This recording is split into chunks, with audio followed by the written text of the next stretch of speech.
I just knew from the moment the trailer dropped I had to get in costume. I would put on the mask, but then again, I was like, yeah, I already know there's going to be some sound problems, and I can't do a Ghostface mask as good as the original. Hey, what's up, you guys? It's me, Dear Kitty, over you back again with another video. So, we actually have it, our first trailer for Scream 7, and yes, it's been a long road to actually get to this movie, seeing as though, yeah, we actually had a Scream 7 planned, but a couple things with the studio got out of hand. Spyglass decided to be some fuck. I don't even know if I'm allowed to curse in the first couple minutes of this video. Spyglass decided to be some fucking idiots and actually fire Melissa Barrera for standing up for what's right. And soon after, it led into a whole spiral of, yeah, we're not going to need these characters no more. She dropped, Jenna Ortega was dropped. And I was like, oh, so now what? I guess sequel to Scream, but also let's bring in Sydney Prescott. Let's see if this is going to bring the fans in. Yeah, there was a lot of things going on with the production just for this. And I feel like if Spyglass didn't try and interfere with what was going on, because I feel like the way it was going to go, where we were going to get like a Scream trilogy with the reboot cast. We're going to go Scream 5, 6, and 7 that would have ended off her story because there's still some unresolved questions at the end of 6 where I feel like looking at 6 and the way it ended, it's like, yeah, they dealt with another Ghostface, and then again, they actually don't have to deal with any more really at this point because I feel like, yeah, you could look at 6 as the fact that when Sam threw the Ghostface mask on the ground, the story's done. She resolved her past. She doesn't have to worry about anything anymore or anybody chasing them, so the story's done, right?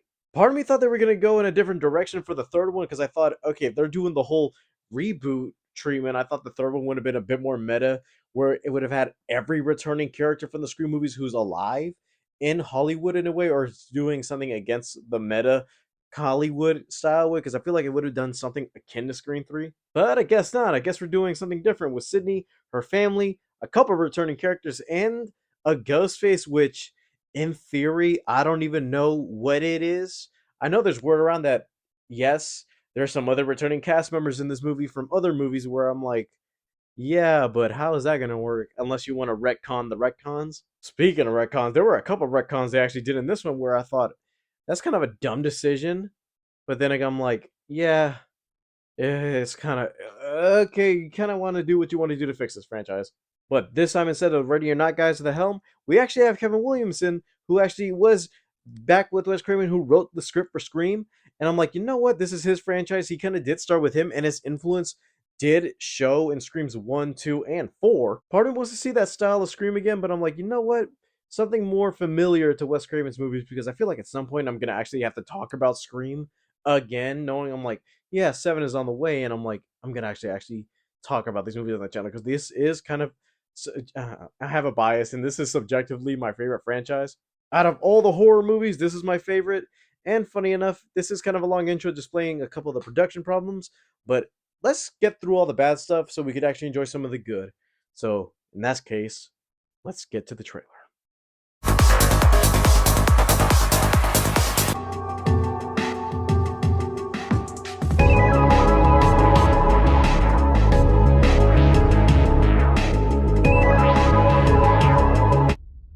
This is it. Can't believe we're staying at the Psycho Killer B&B. I heard a lot about this description. Oh, that's so cool. It's a motion detector. Ooh! He's a real one right there.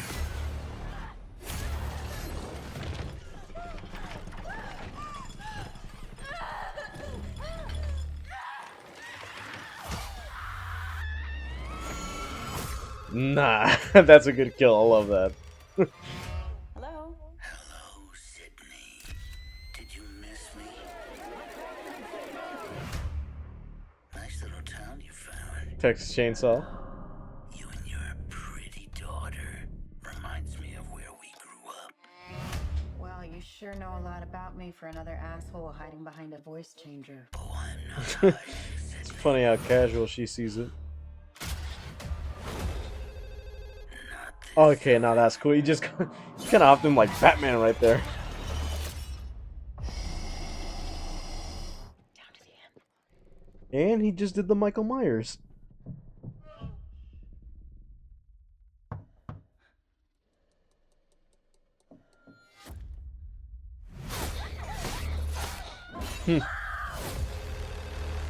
be a Birthday fighter month. like you. If you hurt her, I'm not going to hurt her until you're here to see it. let's unmask this fucker. Chad and Mindy. Died for just being near you. Oh, Where is my daughter? spoilers? Tatum, listen to me. He's trying to find another way in. We're gonna do this together. You're gonna have to shoot him through the wall. Where? To the right of the door. Shoot him now! Do it now! Oh, you got him. He's dead. You need to make sure you shoot him in the head.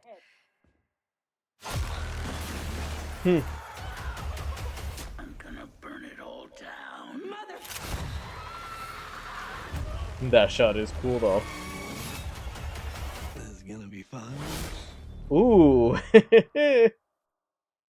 For as much as I can say to the fact that I'm like, you know what? This is a little bit more akin to the Scream we're usually known for the original first four. I'm like, yeah, it kind of seems a little bit more back to basics with this formula, whereas now, like, okay, we're actually trying to figure out who's the ghost face in this one. Because part of my thing, and I feel like I might have to explore this in a separate video when I do the reviews, is that unlike Scream 1 through 4 and 5 and 6, you can tell the difference in the way the friend group and everything goes because I feel like every Scream movie has a way of introducing a group of characters. And yes, the thing was that you didn't know who was the killer, but the thing in the first Scream was like, okay, you didn't know who to expect until the reveal.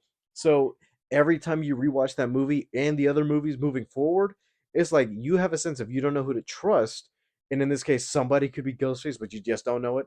And rewatching 5 and 6, I actually had the feeling of, I see these as more main cast members, and also part of the reason why I feel like 6, I could say, yeah, it has some good parts in it, but some of the logic in the sense that it's like, yeah, you could get like 30 stabs and actually come back to life, where I'm like, yeah, no, if this was a separate Scream movie in the early years, 1 or 2 stabs would have been you're done, it's a wrap, and you're dead. The stakes didn't feel as intense as it was originally, and also seeing as though in Scream 6 almost everybody is alive of the main crew. Speaking of the fact that I'm like, okay, we lost Dewey in 5, and also to up the stakes to make it feel like, okay, so any one of these people can die for real this time. Gail got stabbed in the stomach through glass, and I thought, oh, that she's done. And also, funny enough, at the beginning of Scream 6, they actually had like her and Melissa Barrera actually say, welcome back to theaters and hope you enjoy. I'm like, oh, she's dead. Only to see her just knock out, go to sleep, and we don't see her for the rest of the movie. Like, that could have been a pivotal moment with Gail actually meaning an end to a Ghostface for real this time, unlike 4. But I'm like, yes, if you want to commit to killings and deaths, you have to commit for this franchise because this is the one that's actually boots on the ground realistic, and you can't just pull some, yeah, they made it through this time. I swear, Chad getting stabbed by 2 ghost faces and walking out of that alive? No. As much as he's a cool character, I just don't believe that that could actually happen. But in this movie, for the most part, for what I'm seeing in this trailer, yes, it's kind of going back to the original and also kind of reminds me of Halloween in a way.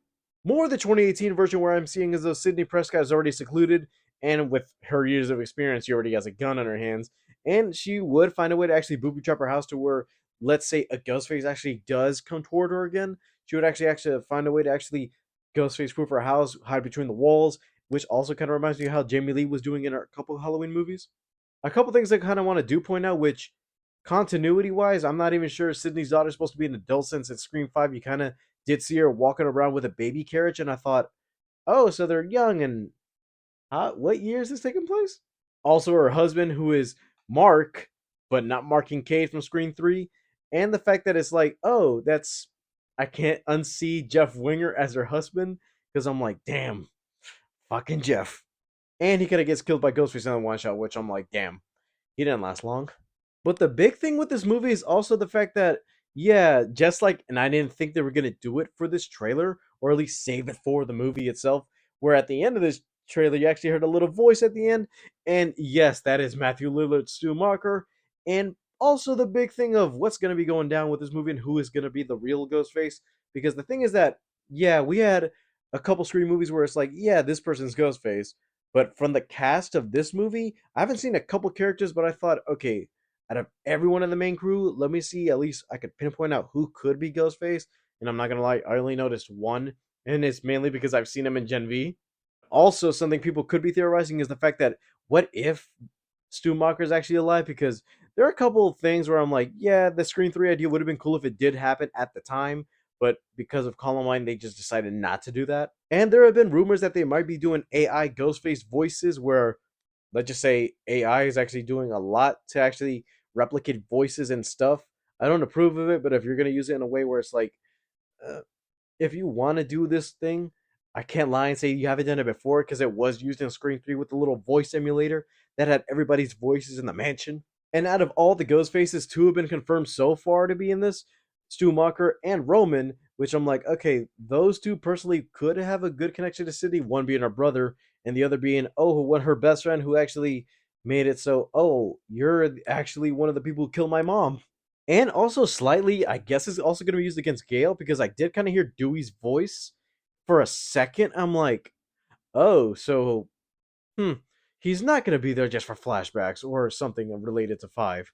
I don't know who else is going to be in this. I don't even know if they want to bring out every Ghostface because let's be honest, it would be impossible to capture some of the voices.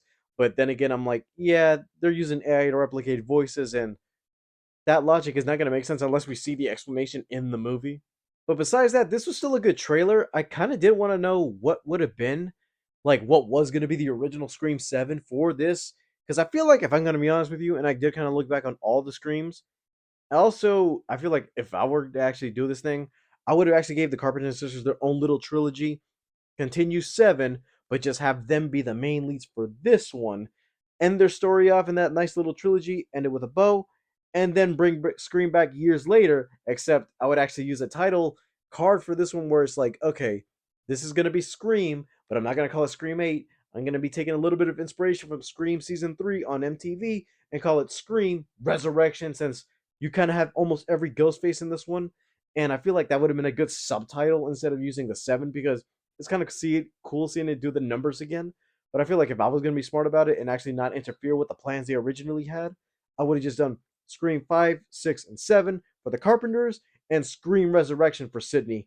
Because I feel like she was going to come back at some point. She wasn't there for 6 due to a contract dispute. And it was like, oh, we fired the main crew so we can get her back. So I'm like, that's not how you do movies, man. I just had to rant about it because whole thing was a little bit frustrating to me. Just to be like, you know what? They brought it back just to fuck it up behind the scenes. So like that, some of the fans are on their side and some of them aren't. I know some people actually want a conclusion to 6 and actually have the Carpenters in their own little movie, which I don't know if that's going to still be in the cards because I feel like those actresses have moved on past Scream.